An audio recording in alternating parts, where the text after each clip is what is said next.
I think people get tattooed because, you know, there's not a lot of real stuff left in the world, and it's all like a 24-hour news cycle. Nothing lasts. With tattooing, it's blood, it's pain, it's permanence. When you get that needle in your skin for the first time, you have to be there.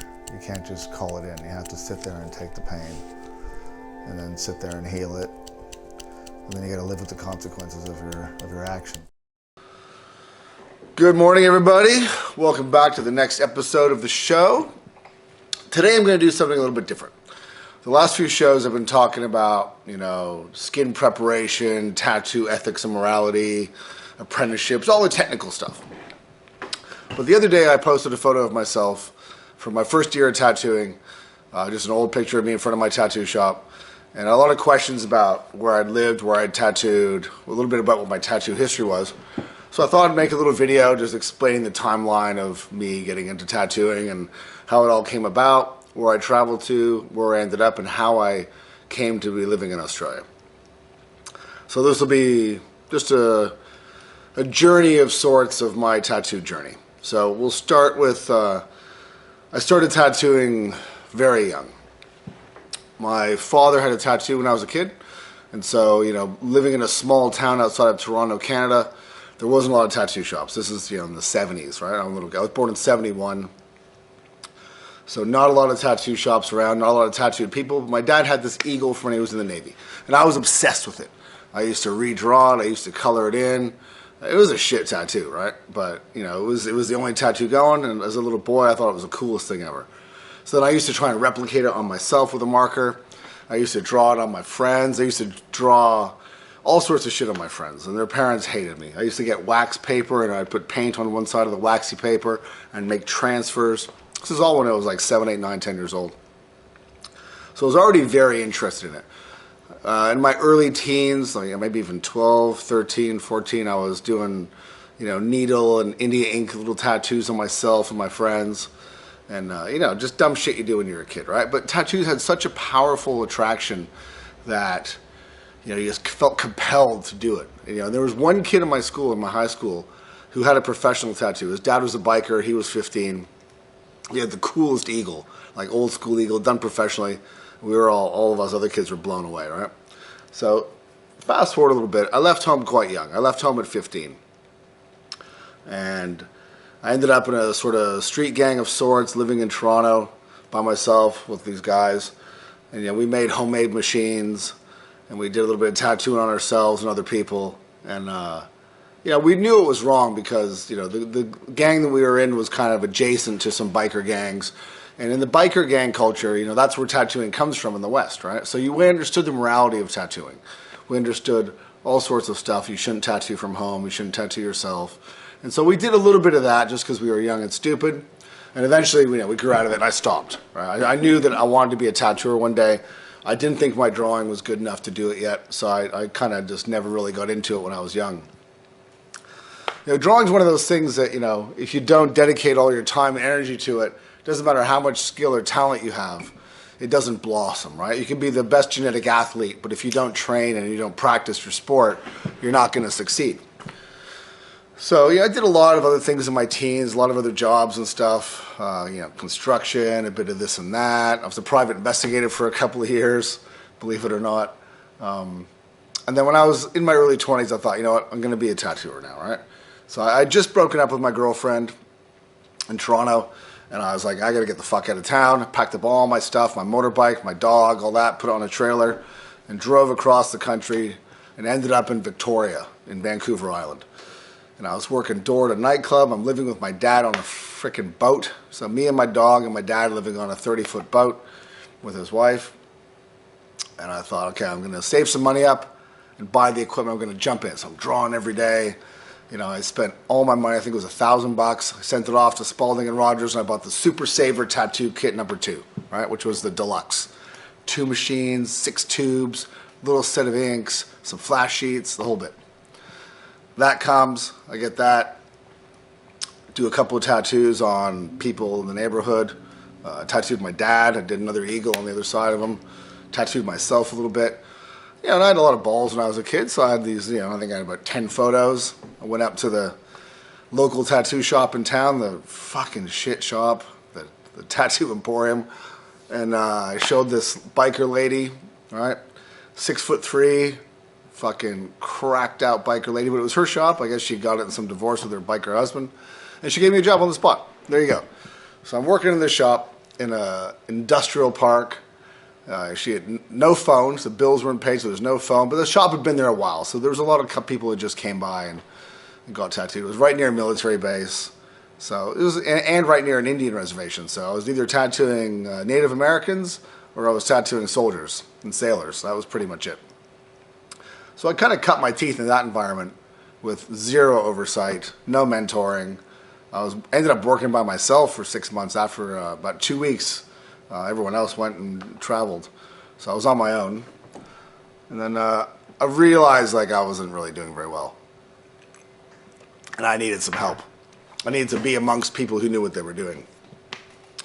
So back in Toronto, where I'm from, there was a gentleman named Crazy Ace Daniels, and he had a shop called Way Cool Tattoos.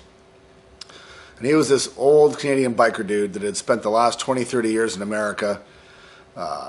He was president of a bike gang, ran a bunch of tattoo conventions, had a bunch of shops, a real old school character, like a legend. People know who he is to this day. So I knew him. I was friendly with him. I called him from Victoria. I go, hey man, can I come work at your shop? And he's like, well, yeah, come show me your portfolio. So I'm like, well, you know, I'm pretty far away, man. I'm 5,000 kilometers away. He's like, nah, come show me your portfolio. So on a whim, packed up all my stuff, quit my jobs, drove back across Canada, did the drive in about 100 hours, 5,000 Ks, and showed him my book. I just walked in right from the road, showed him my portfolio, hired me on the spot, and then I ended up working there for about 4 or 5 years, tattooing in a street shop. And it was like, he had changed the whole Canadian tattoo culture. Before him, there was, you know, a few biker shops, but they were pretty dingy and, you know, weren't really up to date with what was going on in the rest of the world, right? So America's tattoo culture was a little bit more advanced than Canadian tattoo culture in terms of hygiene, flash sheets, you know, using new needles, all this kind of stuff, right? So the guy that got me the job there, so Crazy Ace was the owner. There was a gentleman named Psycho Dave, who was a friend of mine that I'd known for a long time, and he'd actually helped me out a little bit when I was younger, when I was tattooing, you know, from home a bit, because he was also tattooing. So he was working for Crazy Ace. He put a word in for me, so we worked together. I learned a lot from him. And I worked there for a few years, and it was, you know, it was Wizard number 35, Panther 26, you know, all these old school, you know, what we would call cliche flash sheets. This was the cutting edge stuff at the time, right? Cherry Creek flash sets had just come out. You know, this was, you know, all these new inks had just come out. It was, you know, it was a real renaissance of tattooing in the early 90s. So this was in 93, 94. I ended up staying there till about 97, I think, the end of 97. And I got itchy feet, you know, so I went back to Victoria, Vancouver. I think I worked in Vancouver for a while, went back to Victoria for a while. Then I came back to Toronto. I worked back in a few shops. I think I worked at Tatarama in Toronto for a while. And then I was like, I need to go to Europe. That's, you know, I had these aspirations, but I just, you know, I was young. I was a little bit lost. I didn't really know what I wanted, sort of, or how to get what I wanted. So I ended up booking a flight to Barcelona and through London, ended up in Barcelona. I got a job right away at a shop run by a Canadian guy, Voodoo Tattoo. So I had a shop right in downtown Barcelona. I had a little tiny shitty apartment. So I'm working there. And that was great. I mean, Spain was, for me, one of these paradises I always wanted to end up in. You know, you had mountains on one side, you had beaches on the other, the city in the middle. Like, you know, in the hours there, I'd go to work at 11. I'd cut for lunch at 2. I'd go down to the beach. I'd eat a sandwich, smoke a joint, lay on the beach, have a swim. I'd come back to work at 4:30, work the rest of the afternoon, get off work at 7:30, go party all night, and then start again. Right? So this was the Barcelona life. But again, you know, in Spain, they don't have at the time, a big tattoo culture. People weren't getting huge stuff. But it was fun. You know, I spent, I think, a year working there. And then my friend Ian, he ended up hooking up with a guy with a shop in Ibiza. So the next summer, we ended up going to Ibiza. We got there early the season. We spent 6 months working in Ibiza, in San Antonio, right in the heart of the party spot. And that was cool, man. We didn't. All we did was work. Man, we were working 6 days a week, 10 hours a day, tattooing all the tourists. And that was super cool, man. We were living on the beach, living the dream. And then I ended up hooking up with a guy named Neil, who owned a shop called Incadelic. And that was in Ibiza as well, but it was in the old town of Ibiza where the money was. Like the people who lived there and the people who were, old money Ibiza.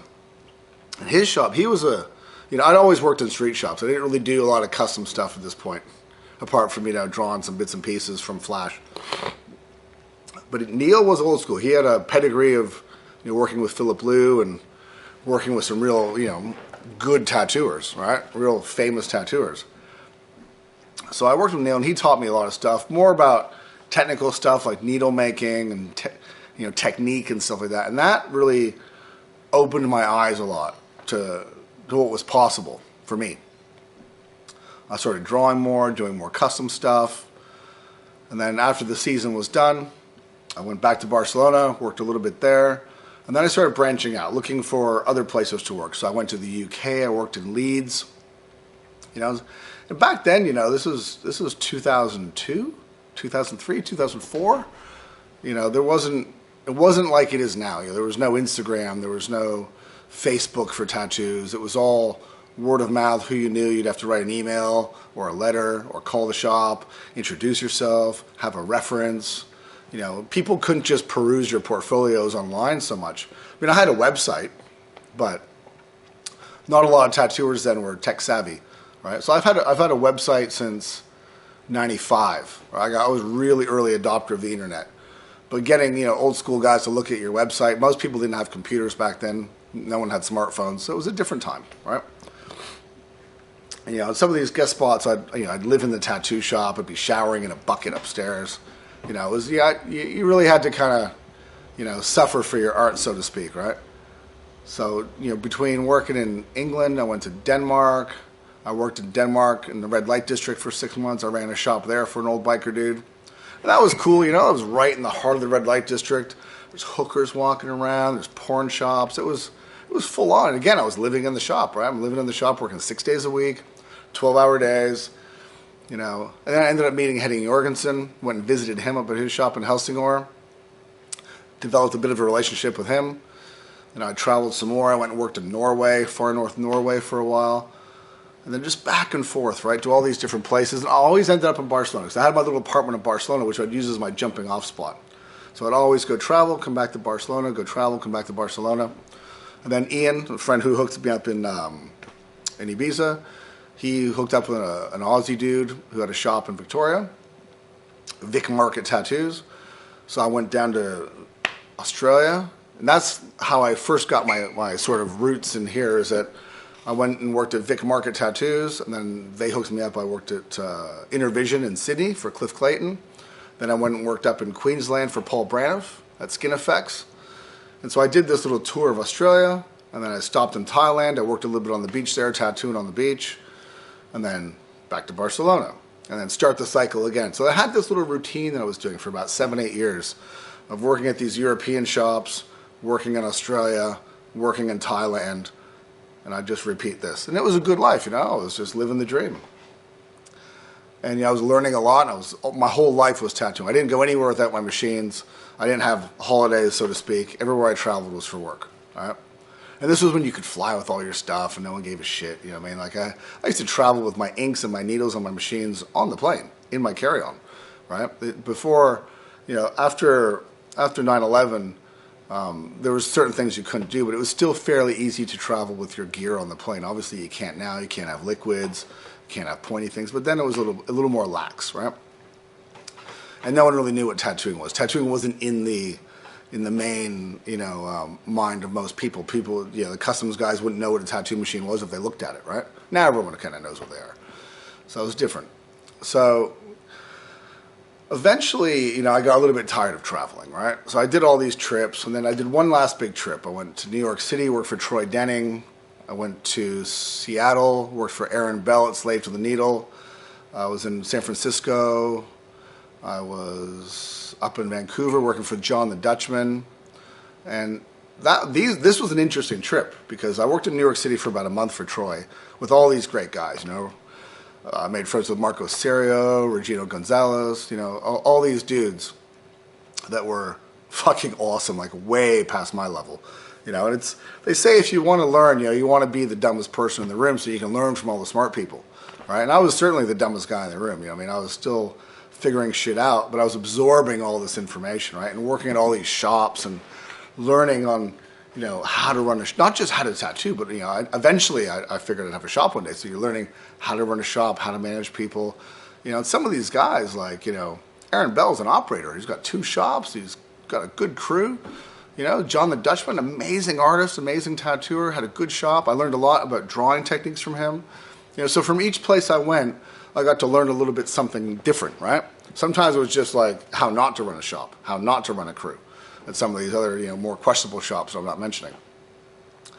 And then at the end of this trip, I was almost ready to come back to Barcelona and then maybe head back to Australia. I got a call from Henning Jorgensen, and I went and worked for him for about a month. It's like when you want to work for these guys, and my theory was, because I didn't do a formal apprenticeship, as I mentioned before, I wanted to go work with the best of the best to learn, because I knew I wasn't adequate. I wanted to learn more. I wanted to be better. And because I was autodidactic, I was self-taught, I needed to go work with people. I needed to let myself be mentored by people that I admired, So I went and worked for, like in Australia, I worked for Trevor McStay, who, in Australia was the biggest name at the time, and I loved his work. And he had a great pedigree, working with some great people. Worked with him, and the thing is, when you want to work, if you're aspiring to be a Japanese tattoo artist like I was, and you want to work for these big name Japanese guys, you're not going to walk in there and start doing sleeves and backs. You're going to go in there and start doing little tiny pieces that walk in just to be in the atmosphere, right? You have to have this, you have to really put your ego and your attitude in check, and that was something that I surprisingly was good at the time. So I got to work for Trevor McStay. When I worked for Henning, I was doing the small stuff, the walk-ins, hey, it's 7 o'clock, we're closed. Do you want to do this little eagle? I was like, fuck yeah, I'll do that eagle, man. I said yes to everything. I just wanted to be there in that environment and learn. Probably the biggest break that I got was in 2006. I'd come through Holland, and I'd done a little guest spot for Gregory at Dragon Tattoo, which was, he had a big name, a big reputation, a great body of work. He had 2 shops at the time, good operator. And I did a little guest spot there for a few weeks, and I made friends with everybody, and it was good times. And, I wanted to do Japanese stuff, and and I wasn't doing a lot of Japanese at the time. I was trying, and he was like, and then he called me up about 2-3 months later and said he's going on holidays for 6 months. Did I want to come work in his chair and do just Japanese tattooing for 6 months at Dragon Tattoo? I was like, fuck, man, yeah, I do. So I changed all my plans. I flew to Holland, flew into Eindhoven. He let me live in his house. He didn't really know me that well. So it was surprising. It was the biggest break in my career. I don't know that I'd be here if Gregory hadn't given me that break. And it was like, it was up in the big leagues. I'm doing sleeves and backs, and this is where I did probably my first 2 or 3 back pieces there, a bunch of sleeves. And I felt like before that I was just kind of trying to figure it out. But then being in this environment, this famous Japanese shop, being in the boss's chair, I had a lot to live up to. And so I cut all the other noise out of my life, and I just focused on that. And that's what really helped me get ahead. Drawing every day, tattooing, being around serious people, really serious people. And so for that, I'm ever grateful. And then from there, with that experience and that extra work in my portfolio, when I finally came back to Australia in 2007 to live, I wanted to settle here. That's why I said I'm just doing Japanese, right? We're going to focus on this. And that's what I did. So I came and worked for Clifford Intervision, and I was here pretty much full-time for that for For 5 solid years, I worked for Cliff, and I traveled and stuff a little bit, but I was based in Australia, right? Now, during all of this time as well, I also had my fascination with Japan. But I'm going to make a separate video on my Japan influences and my Japan travels and all that kind of stuff, because I don't want this video to be too long. So we'll just focus on this. So, come back to Australia. I'm working at Intervision. I worked there for a while, and I helped Cliff run the shop.